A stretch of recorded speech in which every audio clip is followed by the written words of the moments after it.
Real quick, disturbing news. Mr. Markeis McGlockton, he perished.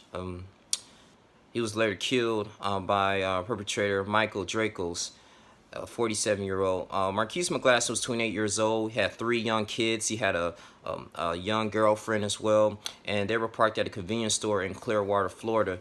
Now, as soon as the young man he approached, he went to the convenience store and whatever. His girlfriend parked in a handicap space with no handicap sticker, and that's part of the law. And I guess this older gentleman got upset. He was verbally assaulting his girlfriend, so he heard all the commotion, Markeis McGlockton, and confronted the man. He was like, "Hey, what are you doing?" And so, he was saying, "Your girlfriend is parking here, and she needs to go somewhere else." Now, if she would have decided to say, "Okay, you know what, baby, I'm just gonna move my car and park somewhere else where it's very decent and it's not a handicap space because we don't have a handicap sticker," it would have, I want to say it would probably been avoided, but it probably been a little different story. But maybe his emotions got into it, and Markeis, he took matters on his own hands. So according to the sources, he decided to push Michael. Now in Florida, they have the stand your ground law. We know going back, they passed this law back in 2005. Okay, and many states have it in America.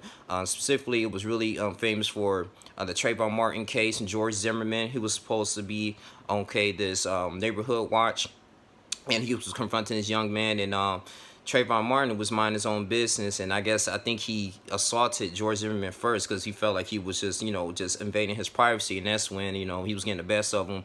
George Zimmerman just shot and killed him. Okay, he was standing his ground, and I understand that I was doing my research on the law, and the law, stand your ground law, that it's justifiable in a criminal case that you can use deadly force or lethal force when you're being assaulted, or without use of illegal weapons. If you're using a illegal weapon to protect yourself from being robbed or being beaten or killed, then it's not valid. But and also too, they go do like criminal history background checks as well for the perpetrator as well. But if you, a gentleman, like if I'm just at a parking lot, I'm minding my own business, and somebody just hit me and I felt threatened, I couldn't do anything to defend myself except for this weapon or this pistol, I have the right to use that.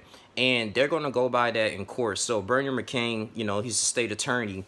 They're going to pretty much look at this video and going to side with him. Now, for instance, right now, Mr. Michael Dracos is not being charged for this, and it's been a huge uproar. It's been protests going on around the Clearwater area, and they want justice. Michelle Rayner, who is the family attorney for Markeis McGlockton and his girlfriend, they want him to be under the pen. And according to the lawyer, she stated that, okay, he should not invoke the stand your ground law because he wasn't physically threatened. So when someone pushes you violently to the ground, I don't know. It depends on the way. Like me, I'm pretty skinny, and so if like a dude's like 6'5", 250 pounds, push me on the ground, and and I don't want him just beating on me and hitting on me and in my face to the point that I'd be, in a common the state. I'm going to use lethal force, especially if I have a concealed pistol license. That's going to be justifiable.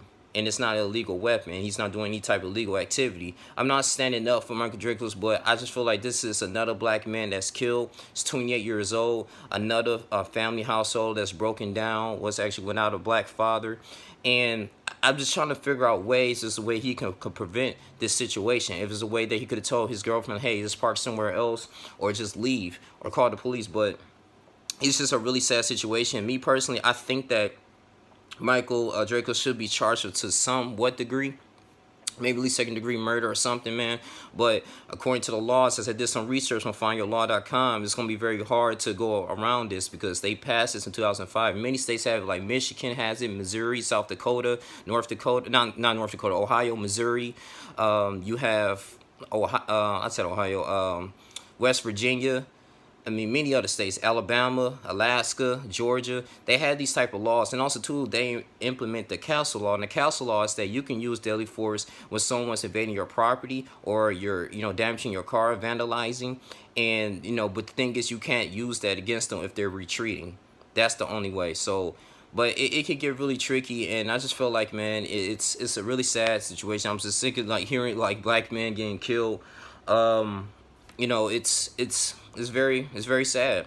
That's all I have to say on this one, man. Michael Dracos is 47 years old. I don't know if his intentions was to seek blood anyway, but we all know you're not supposed to park in the handicap parking space, but I just wish this could have been avoided. You know, it's just another family household with no black father, and the kids have to grow up, you know, just with no father, no biological father, perhaps because of this situation. But you got to know your laws. We got to understand our laws, and understand, you know, people's going to be upset. And I was kind of upset about hearing about this too, because the situation is that, you know, this family's legacy is going to be destroyed, or this man here, he's one able to see his kids go out to college, to see his kids be successful in life, because now he's dead at a young age. And because there's so much hatred, and we understand it could be, you know, racism, but I really feel like as a black American and as a black man living in America, we have to understand our laws, and we have to use that to our advantage, man, and kind of just be at peace and not react to our emotions. Now, the reason why, according to the lawyer, he pushed him because he felt like he was threatening his you know, his girlfriend and his kids. He was really up on the car, so he used what he could do. Pushed him, violently pushed him, and he retreated him back into the store, got shot, and he later died 30 minutes later in the convenience store. It's a really tricky situation.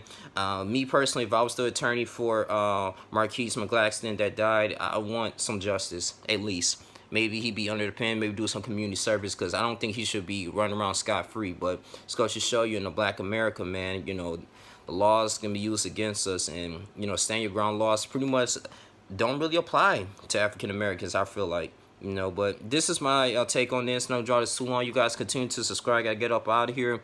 It's a really it's a traumatizing event, man. Rest in peace, Markeis McGlockton. Condolences to the family. And the kids just, you know, pray and continue to be better. Hopefully it's another father that can step in, or uncle, like I said, can step in, a grandfather, can build those up, build those young children to be young, good young women and men in society, man, so we can continue to stop this cycle. Seriously, man. Laws are important, man. We just have to be aware of them and understand it. But I'm out of here. You guys continue to like, comment, subscribe. I'm out. Deuces.